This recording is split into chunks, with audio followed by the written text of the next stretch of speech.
Hey everybody, this is Mr. Encke, one of the Math 3 teachers. I wanted to go over the first lesson in Module 8, Section 8.1. So we're going to do part of that first task now. Most of these videos will be about 10 to 15 minutes long, just going through a certain part of a lesson. I hope they are useful to you. I know that we don't get to have the same kind of learning experience whenever we're doing this distance learning, but hopefully this is helpful to you. Please follow along in your modules and try your best to do the work that we're doing on your own. Don't just copy down what I'm saying. Try and do it with knowledge. Oh, I know that this goes there. Oh, I'm going to try and get a little shortcut, get a little ahead. So think about that as you go.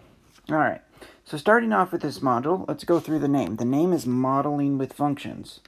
Well, the first thing you hopefully recognize is functions. Those are all kinds of functions that we've encountered in the past. Lots of different functions. Trig functions we've encountered most recently. Log functions, exponential functions, linear functions, quadratic functions, all those kinds of functions. What happens whenever we model things with them? Whenever we have real life things and we want to use functions to describe them? Well, it turns out that in real life, a single function is often not very good to describe a full situation. I'll explain to you what I mean on the next page. Okay, right now we're going through a big epidemic thing, and statistics, if you look at the statistics behind testing and everything like that, we end up with a situation that in a lot of places that looks like this. Not many people were confirmed to have COVID, but then as testing kits started ramping up, it started going up like this. But after some time, testing's going to wind down, and it's going to go like this. So this ends up being kind of a exponential function. If you look at the first half of it, modeling it gives us a nice exponential function. But at some point, it switches from an exponential function to a different type of function here, which looks an awful lot like a log function, if I do say so myself. But it turns out that a lot of things in real life need to be modeled with more than just one function. Now this, the reason I didn't label the axis or anything was I didn't want to give you very specific statistics on this. I don't want you to be thinking about the COVID right now. Let's turn the page and get on over here. All right, so we're going to be in Module 8, and if you take a look at all the tasks, things are split up in two different ways. You might start thinking about Disneyland a bit whenever you see some of these, so consider those. First, we have the function family reunion. Then we have Imagineering, the bungee jump simulator, composing and decomposing, translating my composition, different combinations, and that's it. So today we're going to just work on one part of 8.1. We're going to focus on that, and let's get to it. So 8.1, function family reunion. All the functions are going to get together as one big family, and don't do this right now. Remember, not more than like 10 people in one location. But during the past few years of math classes, you've studied a variety of functions: linear, exponential, quadratic, polynomial, rational, radical, absolute value, logarithmic, and trigonometric.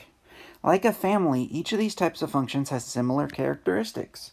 That is a big deal, similar characteristics that differ from other types of functions, making them uniquely qualified to model specific types of real-world situations.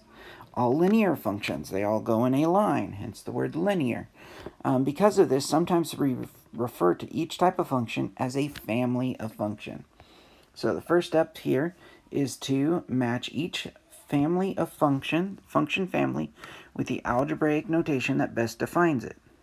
Okay, so let's think about a linear function, shall we? Linear functions, there's no powers to them, there's not absolute value in them, it's just a slope and a point. So which of these describes a line? Which of these describes a linear function? Well, the first one, we can see those bars. Those bars mean something, absolute value in particular. If we look at B, it says sine and cosine. Well, that's definitely not going to be a linear one. C definitely looks like a good choice. There's nothing happening to the x, except it's being multiplied by an m, and usually m is our slope. And then we add this b at the end, and that is actually our point. Specifically on this one, our point is 0, comma b. This is a point. So this one definitely looks like a line. It's got a slope and a point. But let's go through the other ones to make sure. We got the one down here that says log. Hopefully log would get you to think of logarithmic. So we might as well put that one down here on D. That's a logarithmic function. Here we have an x squared. That one's not going to work. Here we got the 1 over x. That's not a linear function. Here we got an x as the power, or as the exponent. Hey, wait, if it's as the exponent, that means it's exponential. So we know that this g is exponential. H has a whole bunch of stuff, but you notice how there's lots of different powers of x. So that one's probably not it. Y is equal to the nth root of x. Oh, so that one's probably not it either. So linear's got to be C. All right, so I'm going to cross out the ones that we got already. We got the log, we got the C, and we got the G. All right, now let me just change colors here. Let's go with light green. All right, so the next one, we have a quadratic. Well, if you remember, a quadratic always has that x squared in it, and that's the big deal. It's got that x squared. Other stuff, as long as it's smaller than that or less power than that, it should be fine. But if it's got an x squared in it, it's good. A does not have an x squared. That one doesn't. This one does. E looks like a real good choice. It's got that x squared. And then it's just got a regular power, and it doesn't have a power at all. F doesn't have an x squared. H down here, well, that would have an x squared because it says that n keeps going down. But notice how the x squared isn't the biggest one. So it's probably not going to be H. And then I, definitely not going to be I. So the only valuable choice, the only good choice here is E. And that's because it's got that x squared. Now, polynomial. If you remember back in Module 3, we talked about polynomials, and that's what happens if we take x to higher powers, to the power of n. So as we go through the list on the other side, we might be able to see another polynomial. Oh yeah, h. H is a polynomial. But that's not the only one. E is also a polynomial, and so is C.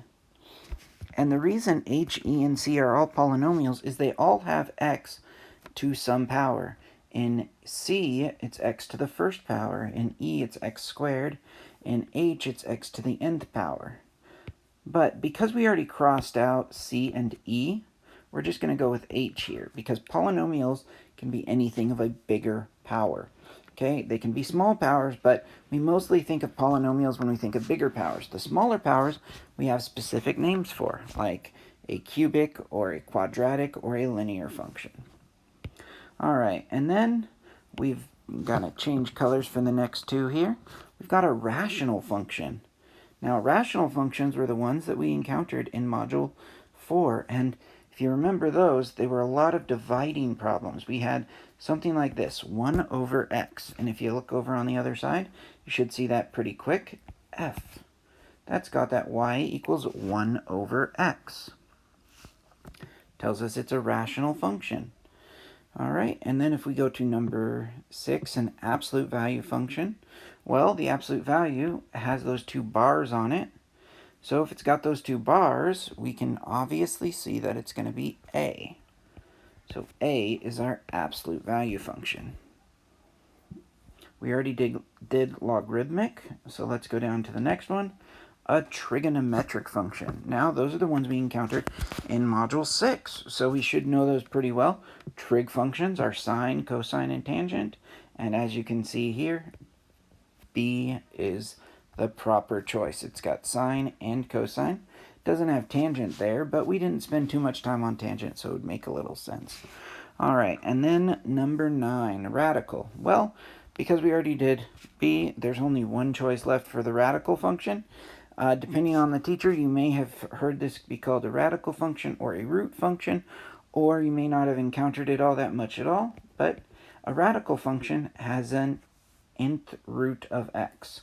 So it could be the square root of x, or the third root of x, or the fourth root of x. Whatever root of x we want to use. That's called a radical function in general. And just like all of the other functions, all these functions look similar to one another.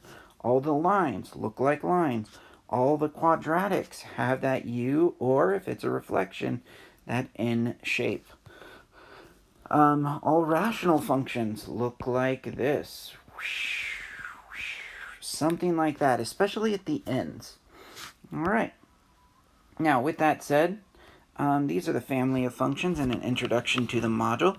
I hope this was a little helpful to you, and I can't wait to get to the next lesson tomorrow. Have a good day.